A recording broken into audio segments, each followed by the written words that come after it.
Hey listeners, in today's episode we have Cosmo Jiang, General Partner and Portfolio Manager at Pantera Capital.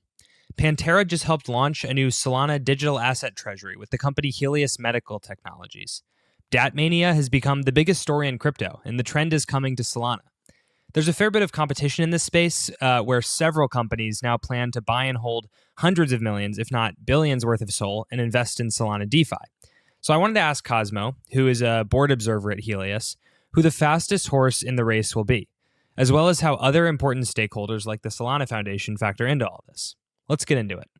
This episode is brought to you by Katana, a DeFi-first chain built for deep liquidity and high yield. You'll be hearing more from them later in the show. Blockworks Digital Asset Summit, which is crypto's premier institutional event, is back in London October 13th to 15th. It'll have speakers from leading global funds, financial institutions, DeFi protocols, crypto companies, and policymakers. Think BlackRock, Circle, Coinbase, the UK Parliament, Jito and Marinade, all under one roof. Notable names include Joe Lubin from Consensus, Hadley Stern from Marinade, Rebecca Reddick from Jito Labs, a whole bunch of Blockworks folks, and more to come. There's a VIP dinner October 13th, open to speakers and VIP ticket holders only. That will sell out, so act fast. And it's all going down at Old Billingsgate, London. Use the code LIGHT100 for £100 off at checkout. We'll see you there. Nothing said on Lightspeed is a recommendation to buy or sell any investments or products. This podcast is for informational purposes only, and the views expressed by anyone on the show are solely their opinions, not financial advice or necessarily the views of Blockworks. Our hosts, guests, and the Blockworks team may hold positions in the companies, funds, or projects discussed.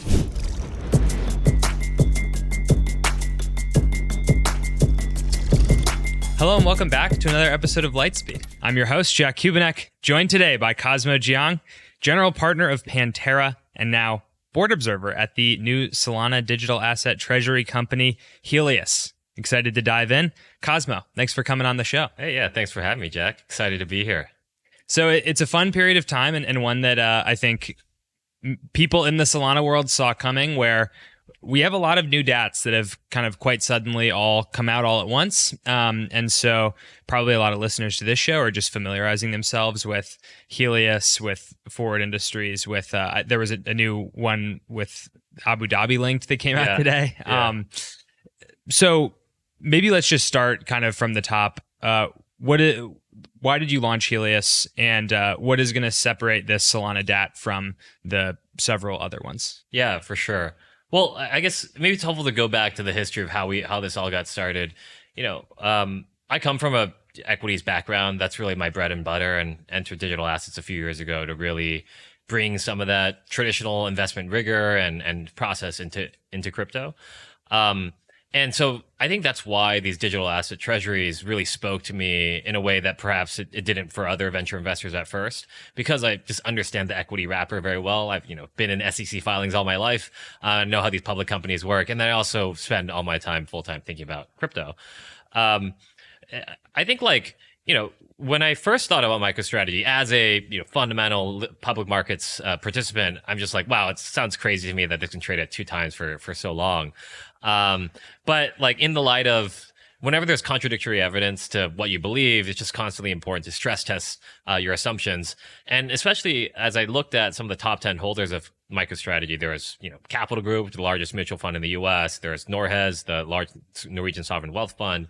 It just became clear that something else was going on here. And as I dug in, I finally got to understand why the MicroStrategy business model is sustainable. I got to understand why MetaPlanet really succeeded. It just occurred to me that, wow, some of the ingredients that really work here, A, would work much better if in the US than all these other countries that are trying it. And then B, would actually work way better for a productive asset like Solana than Bitcoin.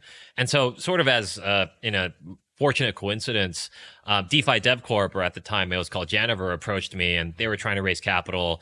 And at a time when very few other funds were taking them seriously, we had done the underwriting and we understood how this works. And so we thought, well, Solana's our biggest bag. We own over $1 billion. We manage over $1 billion Solana. We care deeply about Solana's success. And I really came to the understanding of why DATs could succeed. And so that's why we anchored the first US DAT, which was DeFi Dev Corp. Week after, Cantor, Tether, SoftBank approached me saying, hey, we really love what you did there with DFDV. We've actually been thinking about a Bitcoin one for some time. And I thought, oh, well, I think that could work too. And I thought, after DFDV, I thought it'd be one and done. After Cantor, I thought it'd be two and done. And then we're sitting here, 5 months later, I've taken 150 pitches. There's been tens of billions of dollars of capital raised. And so it's been pretty incredible to see. And we've been fortunate to be really involved really from day one and all along the way in helping structure and anchor these deals. And so we just came to this realization that, wow, we've deployed over $300 million in these deals. We've done over 15 of them. We've really helped bring to life like most of the major ones like BitMine for ETH. And I just thought, really, let's bring it full circle and bring it back to Solana and like try to take all the expertise that myself and my team has built, everything we know about what makes these work, what makes them tick, and apply that to our favorite token, which is Solana. And so that's really what got us here. So you said you've done over 15 DAT deals specifically? Yes. Yeah. That's like a lot of deal. Does that make you the largest investor among like crypto investment funds from what you know? Yeah, I'd say by far. We started it, and I think as a result, it wasn't not purposefully, right? I think we're just trying to find interesting ways to generate good returns at a good risk reward for our investors, and I think everyone saw the success of our first two investments, DFDV and Cantor Equity Partners. And then after that, it was like everyone started flooding in and every other, crypto venture firm started flooding in because there was a real opportunity.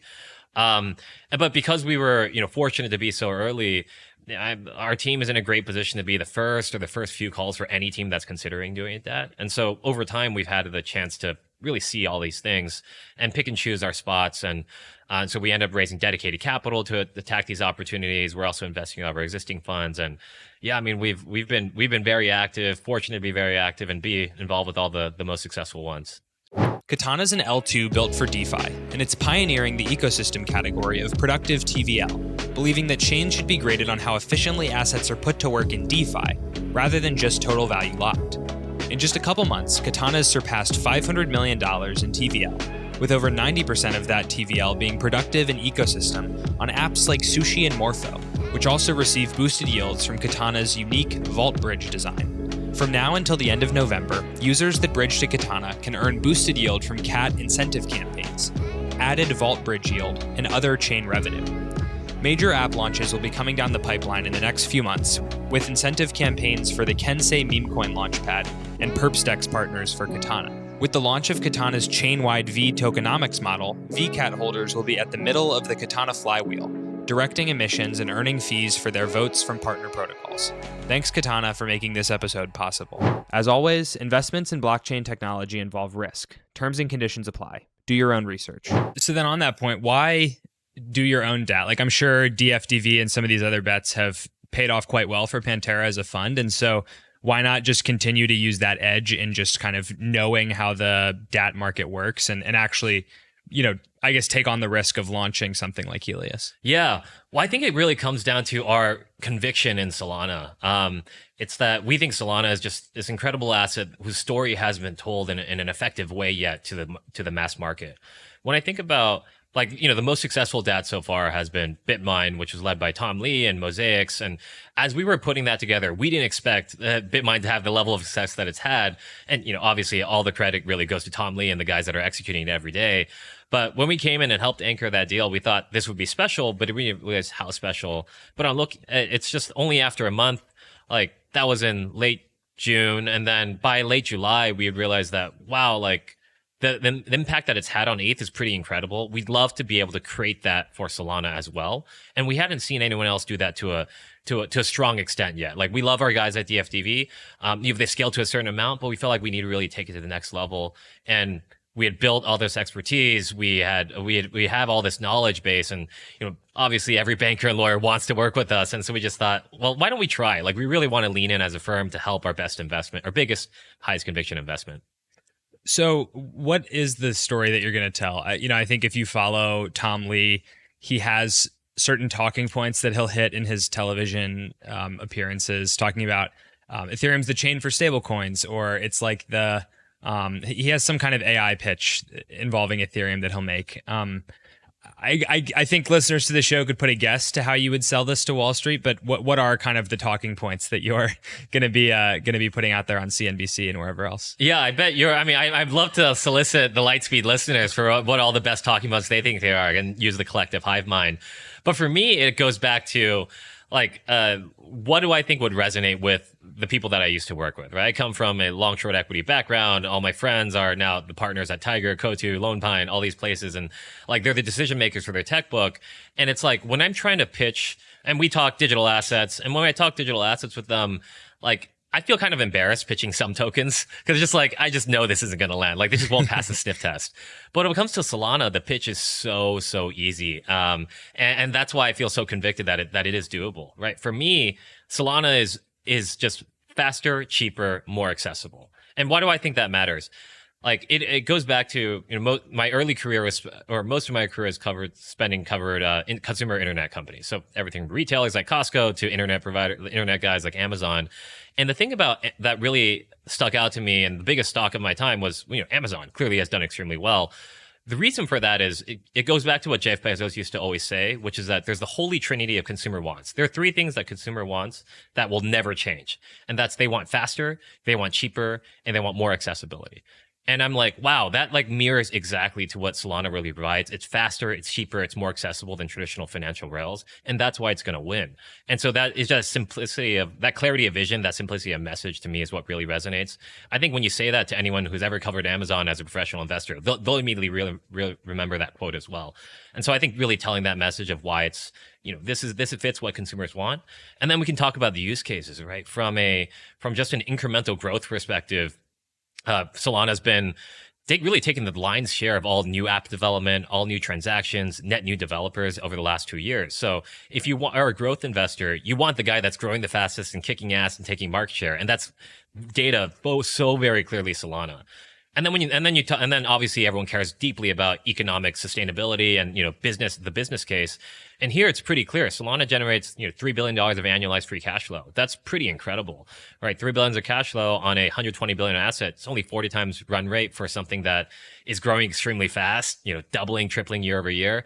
Like, that is a compelling story that hasn't, that's the compelling like hedge fund PM pitch, if you will, that hasn't been told in a big way. And so we're pretty excited to do that. I'm just curious, actually, you mentioned you've done 15 DAT deals at this point.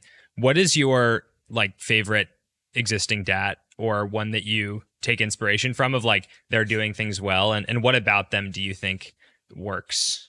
Yeah, well, our favorite DAT is HSDT Helius. Of course, yes. That is our baby that we birthed into this world, and we're so excited to share with everyone because we do think that is well positioned to be the preeminent Solana DAT. That said, clearly the one that has wowed all of us with its execution is Bitmine for ETH. And I think what they did really well, and what I think a lot of crypto people didn't fully understand, is that the whole name of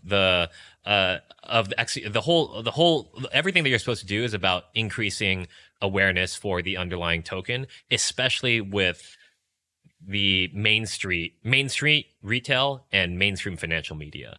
I think a lot of crypto natives get this wrong because we've lived in the crypto native world for so long, is that we've all learned and honed our skills over time to only appeal to crypto natives, and that's what we're specialized for. When in reality, the only way to grow the pie is to appeal to everyone else, right? Is to grow the pie. And you do that by attracting main street retail. And so when you look at, I think Sharplink has done an amazing job, and we're investors in Sharplink, and huge backers like Health Consensus put it together.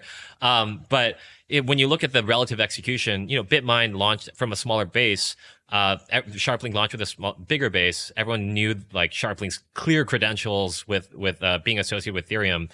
Tom Lee, like, less clear. They're not really the ETH guys until they became the ETH guy, because he has just this incredible platform to talk to, get on CNBC, get on Bloomberg, talk about this to Main Street retail. And so that's what we're, really trying to focus on too, is, Pantera over time, we've really, because we were so early and we started in 2013 as the first institutional blockchain fund, we've had to scratch and claw and like really build our distribution over time. Our LP base didn't start institutional. It started very retail. And so we think we have this special ability to talk to Main Street retail in a way that perhaps is stronger than other crypto outlets. And we're going to try to do that in a big way. And so we're on all the major mainstream media outlets. We're on all the mainstream crypto outlets like this one. And we think we're going to do our best to tell the story to a whole new set of audience, just like Tom Lee did for ETH. Mm-hmm. I also do want to ask about the name in honor of the memory of my former co-host Mert Mumtaz, the CEO of Helius. Did you like purposely acquire a company named Helius with the kind of Solana connection, or was that an accident? I just am curious what the story behind the name is. Yeah, I think it was a some might say fortunate, some might say unfortunate coincidence. I'd say that obviously massive respect for Mert and Helius, what they're doing for Solana. The reality of the process is that we as you would expect from a former banker, we've combed through like 50 shells. We did all the 50 public companies that we've done all the diligence for, and the Helius team happened to be the one that fit exactly what we want to do the best, and is the management team that we thought we could partner with in the most special way.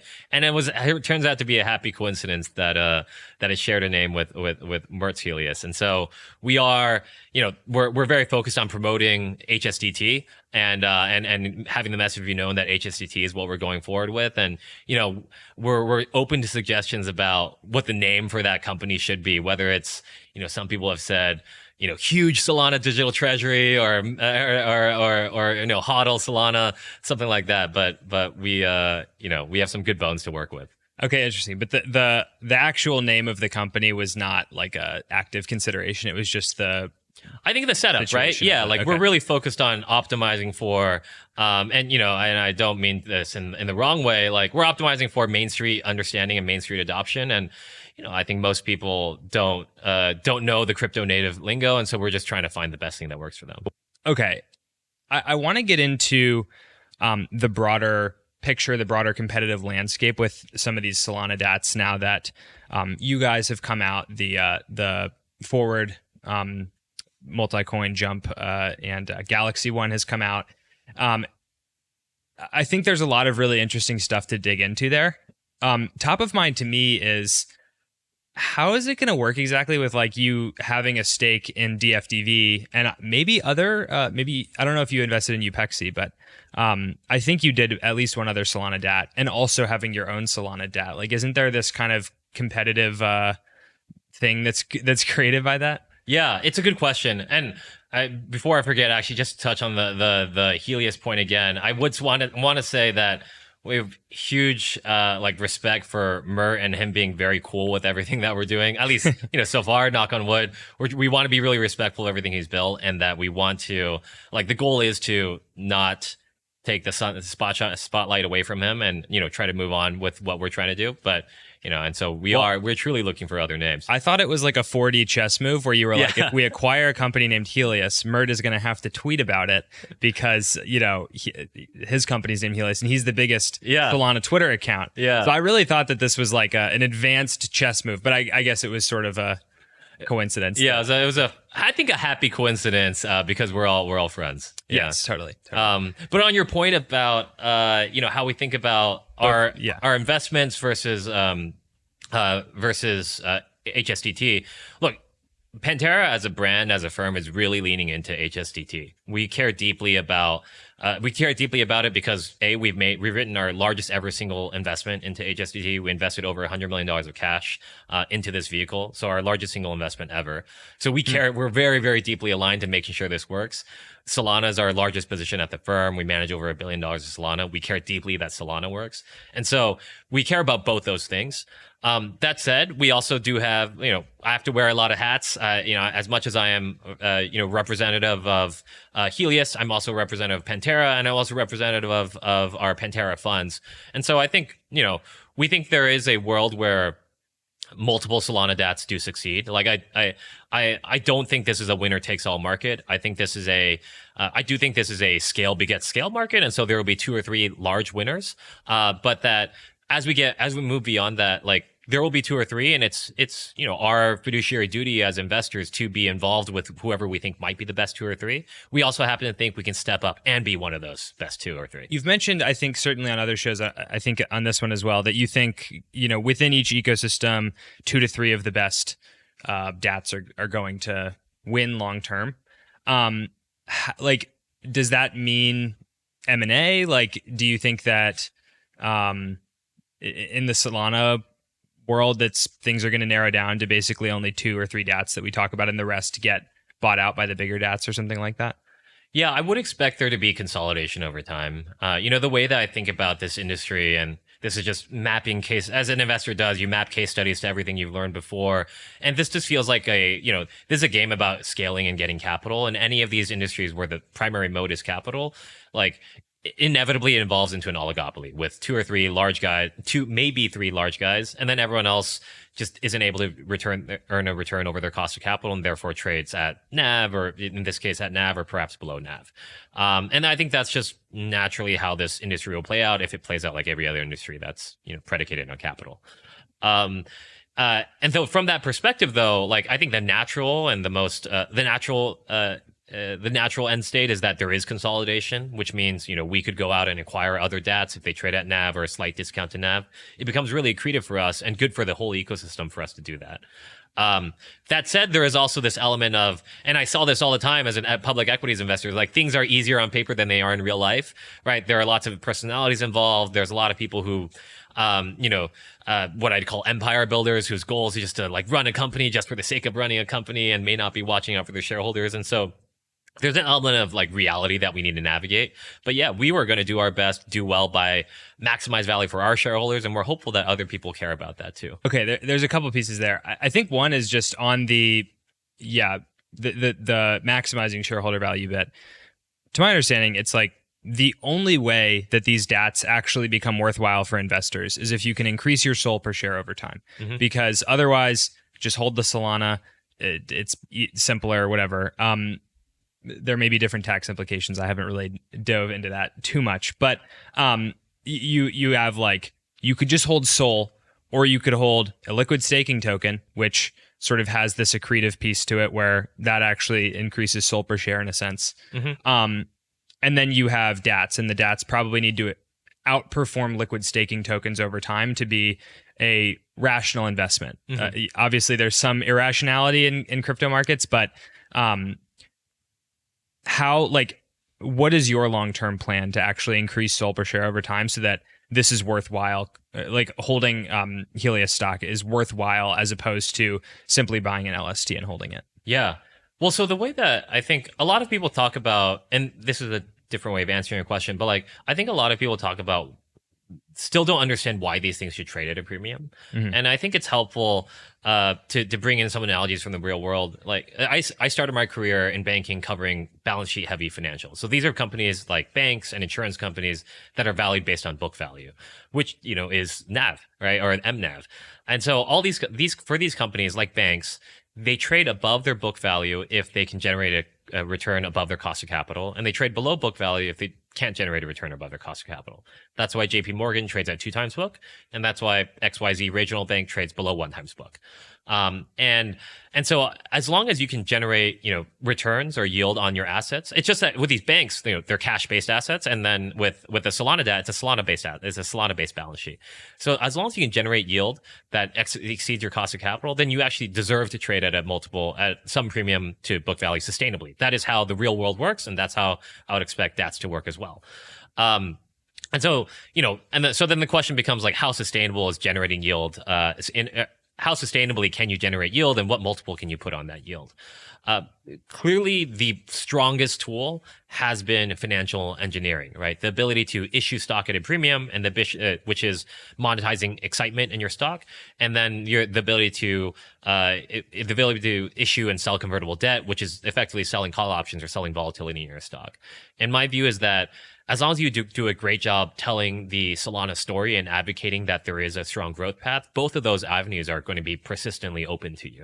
All right, forever. There's always going to be opportunities where people believe you're growing, and therefore you can trade at a premium. And there will always be opportunities where the markets are volatile, and so you can sell your volatility. Those things to me seem very, very, very plain as day, like sustainable.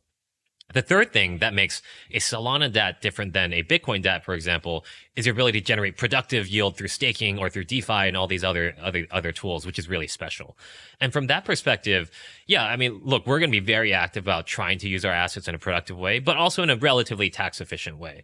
I think you made a really good point, which is that you do have to think about the tax implications. If you're too active in DeFi, if you're too active in rehypothecating your Solana, there's meaningful double taxation through a corporation, right? Mm-hmm. And so our goal is to do strategies that we think are sustainably high yielding without stretching the risk boundaries and like causing a bunch of trading turnover and causing a bunch of short-term gains.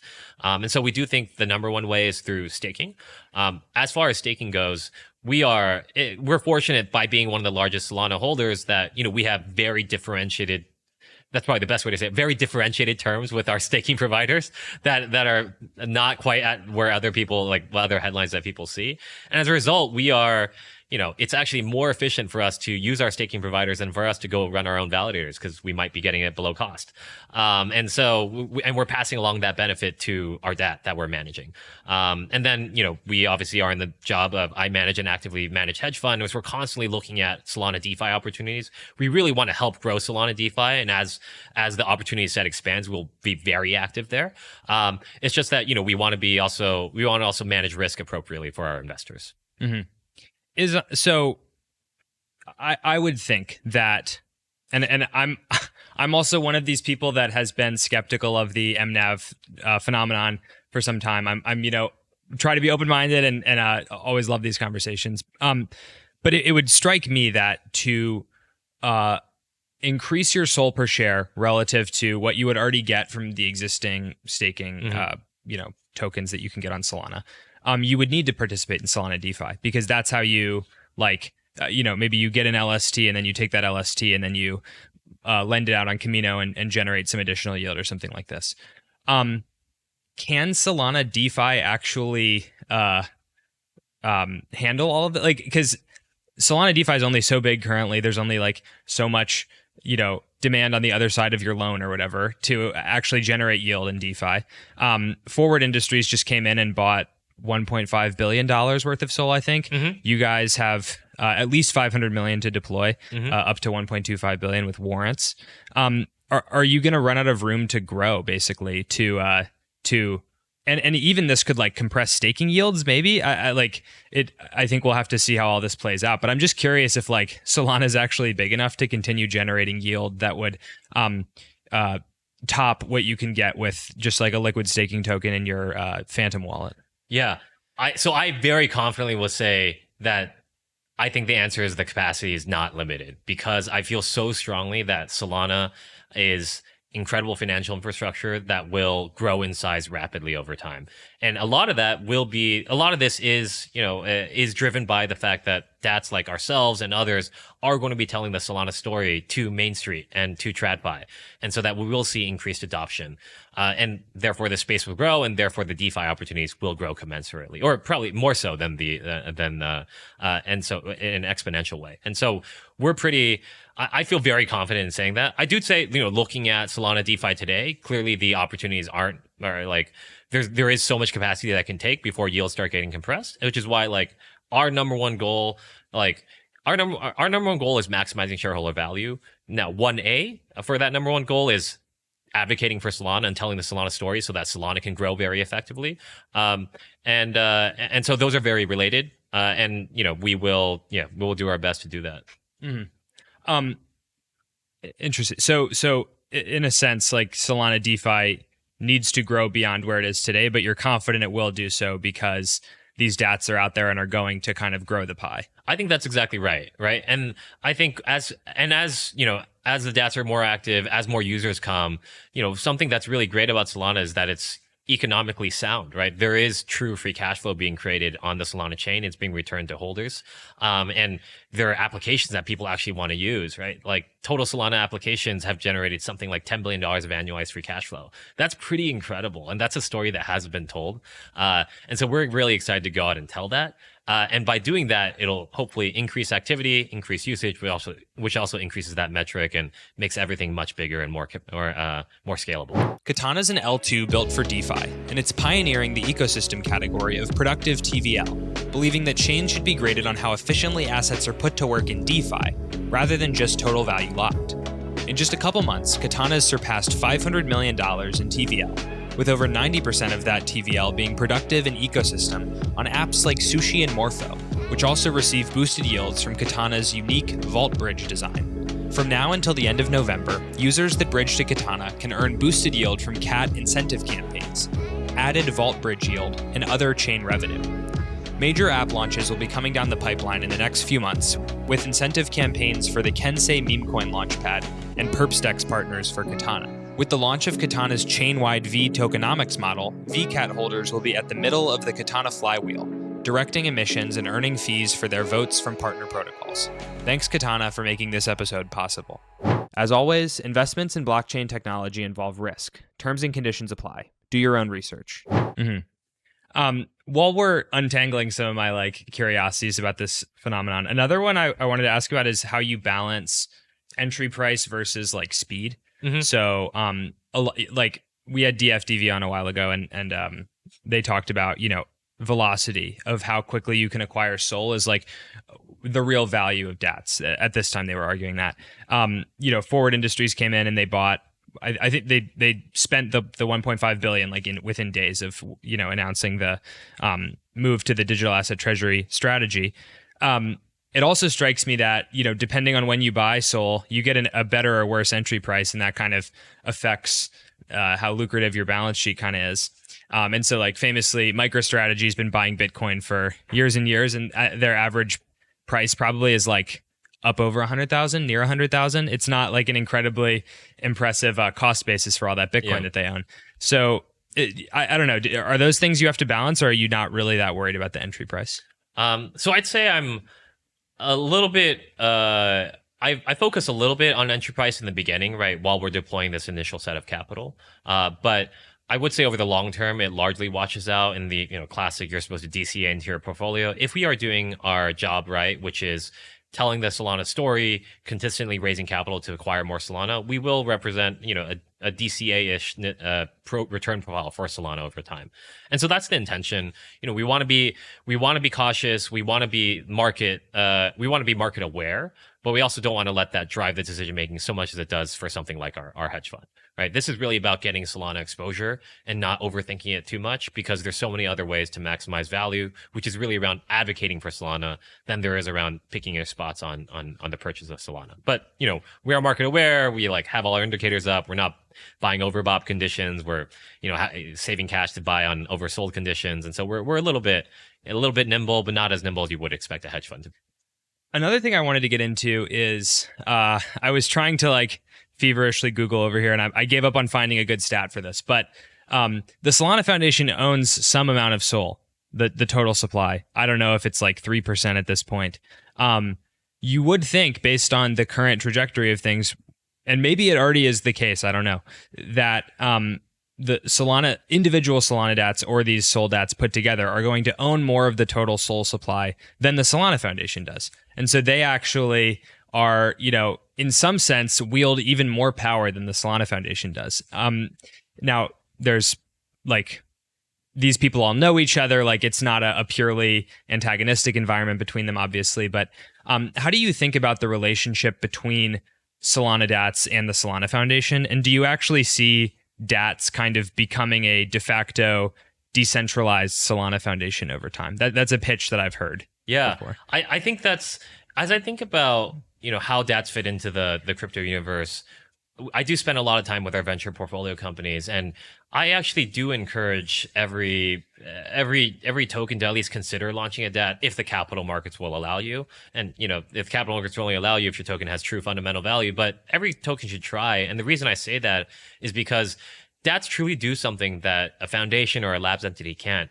A DAT can advocate for a token and invest in the ecosystem in a way that the equity labs or the foundation can't. And so it actually adds a really interesting third leg of the stool for any token ecosystem. And I think there's just like the labs and the foundation might have different opinions about what to do. So will the equity entity, the public entity, or the public DAT.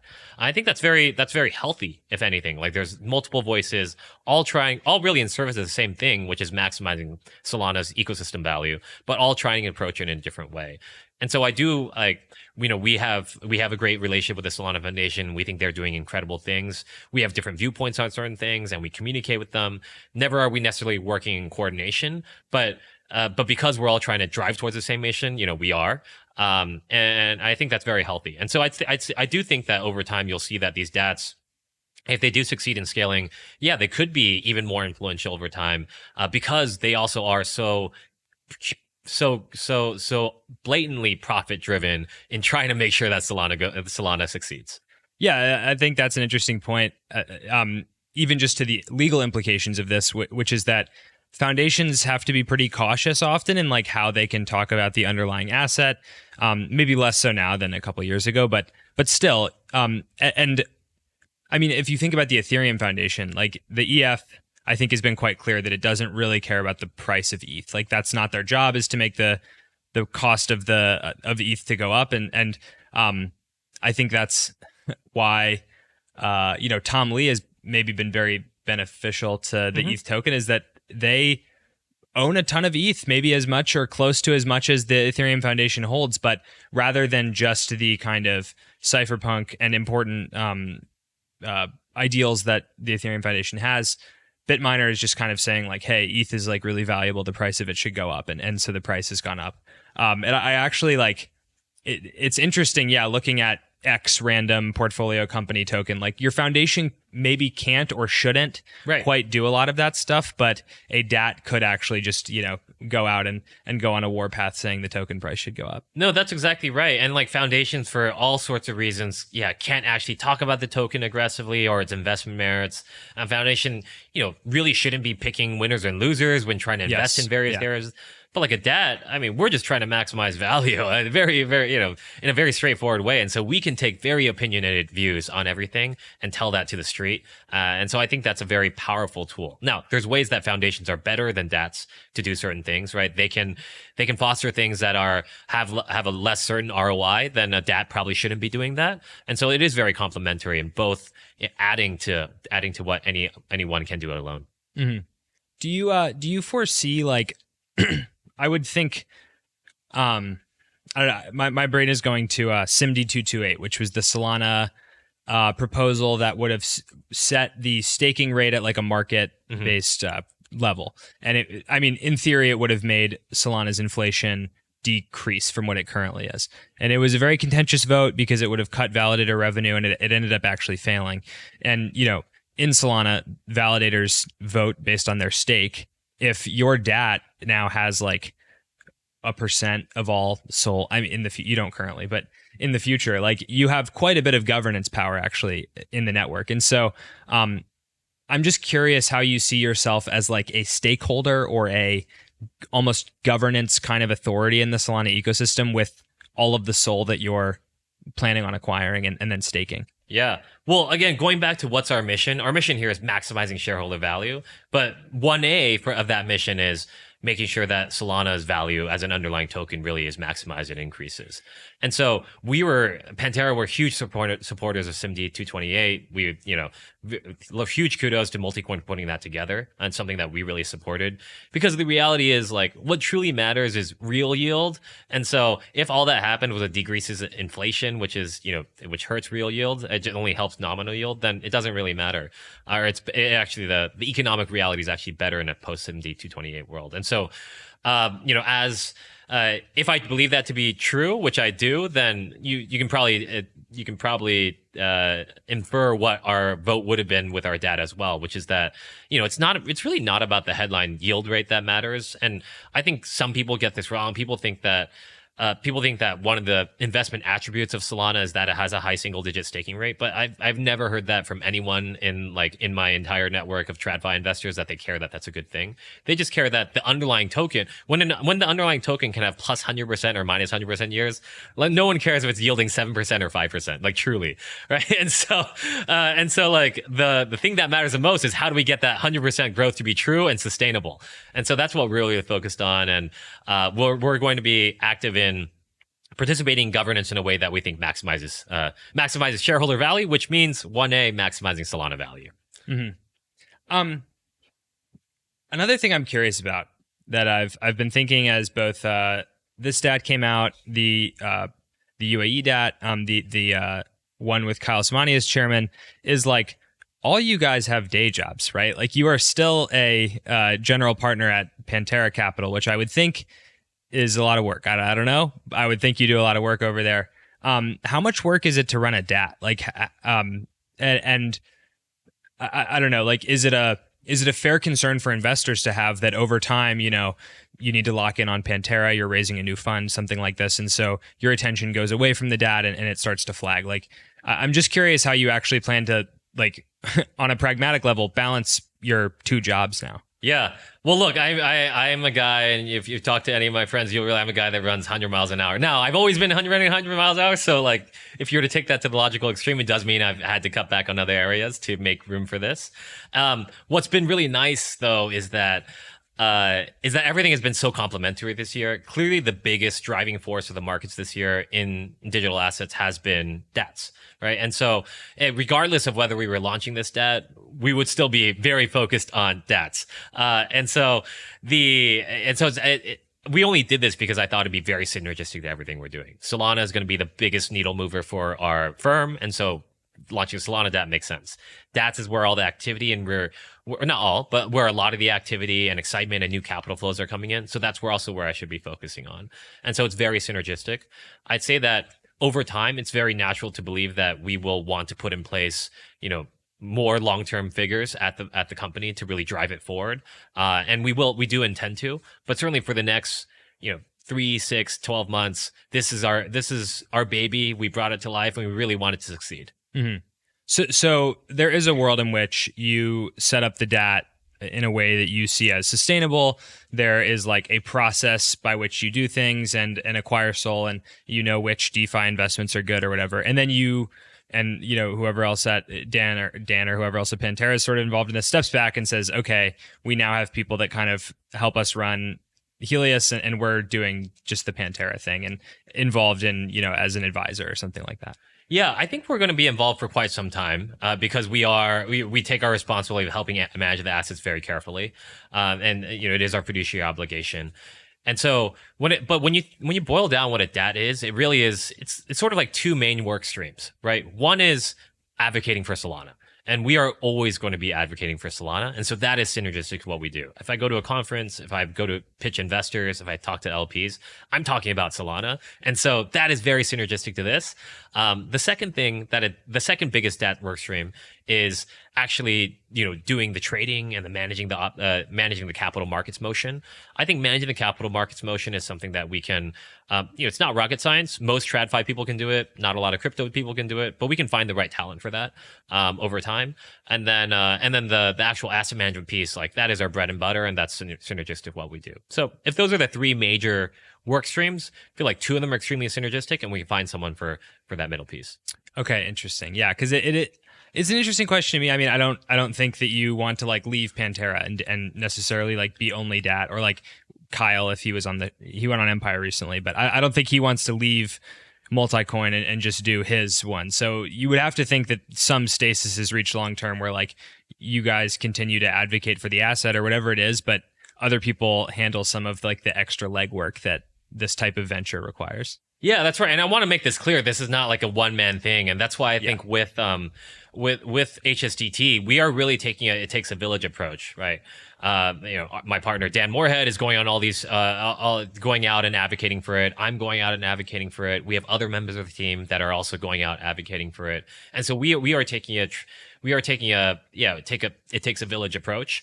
And then we also have our partners, Summer Capital in Asia, who are also advocating it for aggressively in Asia. And so we are already trying to do it in a team-based way, because look, I mean, as much as I am here talking to you today, it was a big team that I've been part of that helped put this together, and we'll continue to have a large team helping support this. Mm-hmm. Maybe untangle for me. I think one thing that, as a journalist kind of covering a lot of these DATs as they've come out, has been a like an important distinction, I guess, that isn't always made, is the difference between the actual amount you raised in your kind of private placement and the warrants that could turn into assets that you're going to use to buy SOL down the line. So I think in HSDT's case, you have like around 500 million in the pipe, and then 750 million in warrants. Now, explain to me what's different between the pipe and the warrants when you think of the cash you guys actually have on hand to deploy into Solana. Yeah, I think the right way that I'd frame that is we want to be responsible with our investors' capital. And I do think the way to like the name of the game for DATs is really about velocity. To take Parker from DFDV's point, it's really about your speed, not necessarily about your day one scale. And so we launched with we went out and targeted raising a $500 million pipe because we thought that was the right size. We think launching too big has serious issues. It's very hard to grow your Solana per share if you start too big. And if you launch too small, there's some deal risks around hitting Wixie and all these other things that make it difficult. So we very purposely launched with that size because we thought that's the way to maximize our chance of success, but also maximize our velocity. And now the stapled warrants that are a part of this deal, I think, are really great because what we've done is we have this built-in second leg of the stool that we can use. If we do succeed at executing the plan, then investors have the ability to put in additional $750 million of capital at a higher price, but in a way that's good for them and good for us. And so, I think a lot of people misunderstand that with the DAT, it's not about the initial raise. It's about how well you can raise the second slug of capital. And the way that we built this is we had a very strong first raise, but we have a built-in second round of capital already packaged that part of our deal. And so we're pretty excited about why we did that. Mm-hmm. Are there specific odds that second slug of capital actually gets deployed? Yeah, it's the way that's structured is these are stapled warrants with an exercise price at 1.5x our deal price. So our deal price was 6,881, and the stapled warrants are exercisable at I think that makes it $10.13. And so as long as HSDT is trading about $10.13, it is rational for someone to go exercise that warrant. Okay. So sort of depends on how things shake out with the share price over That's time. right. So that's totally like about being responsible with our shareholder capital, is that we want to maximize value for you. You should only give us more capital if we are doing good by you. And if we're doing good by you, then you're incentivized to do so. Mm-hmm.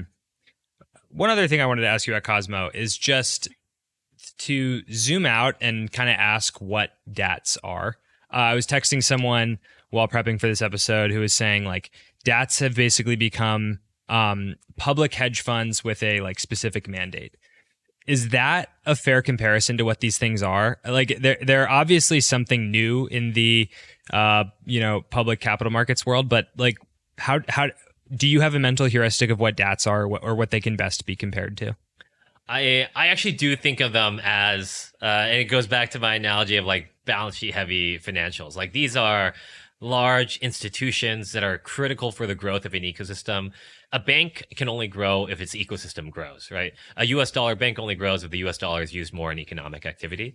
Similarly, a DAT only grows if the underlying token, in this case, for HSDT, it's Solana. If Solana grows in activity and usage and grows a large ecosystem. And so I do think of DATs as, a bank or a large important institution within the broader ecosystem. Similarly, two banks, they trade above NAV if they're doing good and generating excess return, and they trade below NAV if they don't generate excess return.